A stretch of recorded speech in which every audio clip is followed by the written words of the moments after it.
People online tend to judge quickly. Gay, fatherless behavior. Doing sex work, fatherless behavior. Following Andrew Tate, fatherless behavior. A little feminine, fatherless behavior. Even how I portray myself online would beg someone to say it's fatherless behavior. Though I am actually fatherless, it doesn't correlate to how I present myself, or so I'd like to believe. That's why in this video we're gonna dive into psychology, society, and culture to try and explain what being fatherless actually does to you. The absence of a father doesn't always look dramatic. Sometimes it's just silent. A chair left empty at dinner, a name that doesn't come up, a photo that was never taken. You start to ask if you look like him. Psychologists describe this as attachment disruption, a hole in the early emotional map of a child. The studies show that hole leaves marks. A 2023 study in South Africa found that women who grew up without fathers described themselves as emotionally incomplete. They didn't just lack love, they lacked a model for stability. For men, the absence is more identity-based. One study in the Journal of Family Psychology found that boys raised without fathers often score lower in self-confidence and higher in self-blame. They internalize absence as failure. But it's never so simple. There are kids who thrive, shaped by the love of a mother, a mentor, a friend. Someone who steps in not as a replacement, but as a buffer. Research points to these protective factors. When support is present, the risks don't always win. The void might echo, but it doesn't have to drown you. And when you put that on the internet, it becomes something else entirely. You start to see that fatherless behavior, the oversharing, the humor, the constant need to be seen, isn't just about attention. People who grew up without affirmation often learn to perform to feel real. They become the loudest in the room not because they crave chaos, but because silence feels like death. The phrase fatherless behavior doesn't get thrown at everyone equally. It's aimed downward. Women, queer people, sex workers. For women, it becomes the familiar diagnosis, daddy issues, a way to take complex trauma and flatten it into a punchline. The culture rewards women for being put together and punishes them for being visibly hurt. Fatherless behavior becomes a way to shame women for expressing the very wounds society ignores. For LGBTQ+ people, the insult hits differently. Fatherless becomes code for morally lost, a subtle echo of old conversation therapy logic, that queerness happens when men fail to be men. But data tells another story. For some women raised without fathers, the absence of patriarchal pressure creates room to explore love and identity more freely. Not because they turned gay, but because strict gender rules became optional. When a man is openly queer, the internet calls it fatherless behavior, as if queerness itself is proof that no father was around to set him straight. The truth, sexuality is complex and family structure is only one small part of a much bigger picture. People discover themselves for countless reasons. The real story is about freedom, not flaw.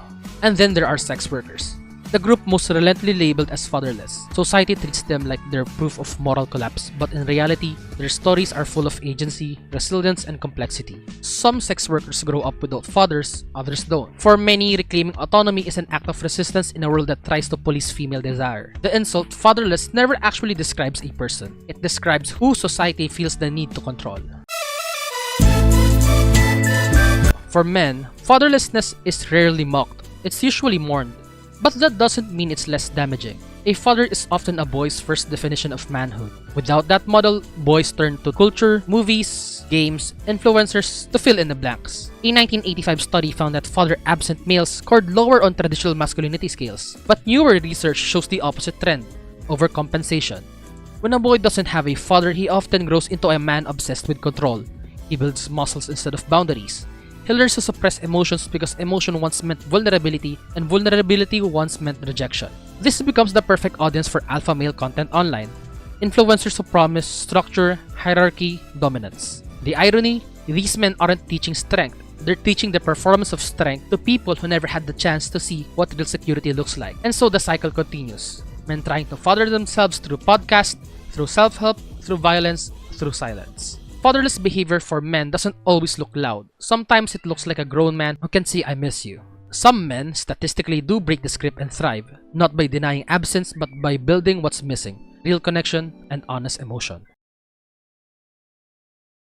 So what does being fatherless actually do to you? Studies point to certain risks like earlier sex debut, a greater likelihood of depression or anxiety, and sometimes more hostility during adolescence. But those aren't guarantees, just patterns. Every story is different. A 2022 study found that depressed teens, the connection between father absence and hostility was driven by two things: low self-esteem and poor frustration tolerance. What research can miss is how fatherlessness shapes meaning, how some learn independence, some become hyper-aware of rejection, and some find new sources of love and strength. It doesn't change how you love others, it can change how you love yourself. For some, the absence might leave a mark. For others, it's just one chapter in a larger hopeful story. Because if the first man in your life left or never showed up, it rewards your understanding of worth. You start believing that love is something you have to earn. And that belief seeps into everything. Your relationships, your art, your online identity. The fatherless label in that sense becomes a prophecy. Society calls you broken, and sometimes you end up performing the role just to make the judgment make sense. But it doesn't have to end there. The label is not destiny. If the world refuses to grant nuance, offer it to yourself. Because who you become isn't decided by who's missing, it's shaped by everyone and everything that remains. And that's it for this video.